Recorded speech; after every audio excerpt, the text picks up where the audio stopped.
Having arrived at the G7 summit an hour late, President Trump, as we said, will be leaving the summit early to fly on ahead to Singapore for his meeting with the North Korean dictator. Trump said yesterday he didn't need to prepare much, that attitude is more important. Well, he followed that up with these remarks today. Were you serious about really not needing to prepare for the G7 summit? No, I didn't say that. I said I've been preparing all my life. I always believe in preparation, but I've been preparing all my life. You know, these one-week preparations, they don't work. Just ask Hillary what happened to her in the debates.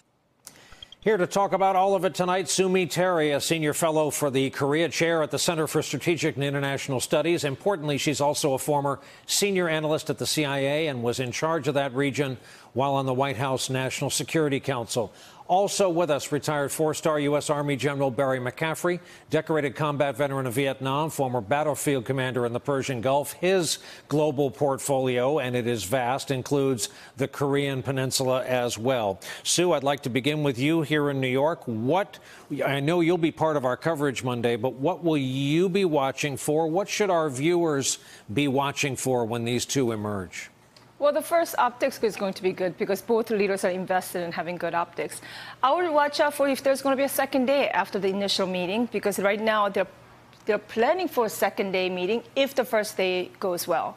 And honestly, after this meeting, we got to have more than just a very broad joint statement, something about North Korea being committed to denuclearization. They need to at least produce North Korea defining denuclearization as we define it, which is unilateral dismantlement of their nuclear program. And they need to produce at least some sort of a timeline that will show that North Korea will fully give a declaration of all their nuclear weapons program, and at least some sort of a timeline that says we're going to move towards verification and implementation.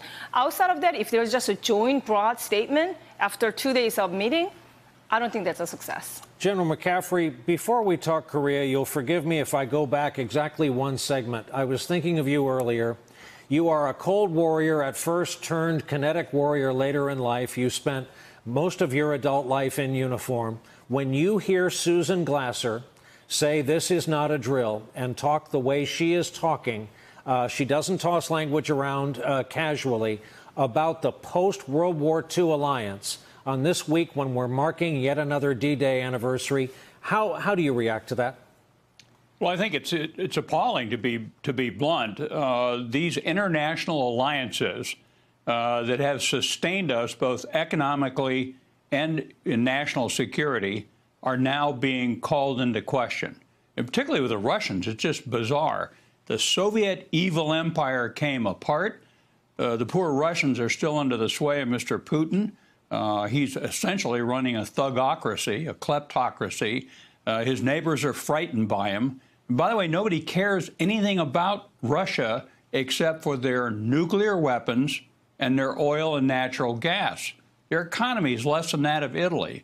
So what the president is up to is beyond most of us who have watched this situation over the last several decades. I would only add Mr. Ovechkin of the Capitals had a good week, the great number 8 on the ice.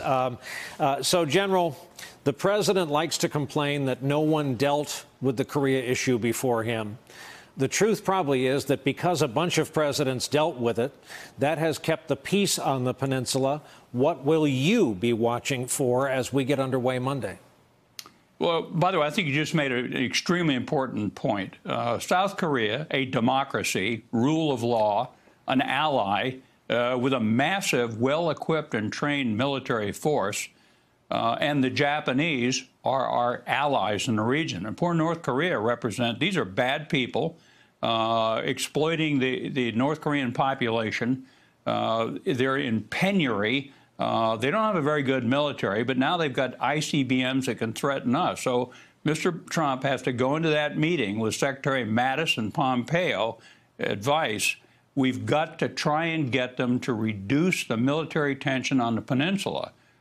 The North Koreans want us out of the U.S. Armed Forces, out of the region. They want to be accepted as a nuclear power, and they need the economic constraints lifted.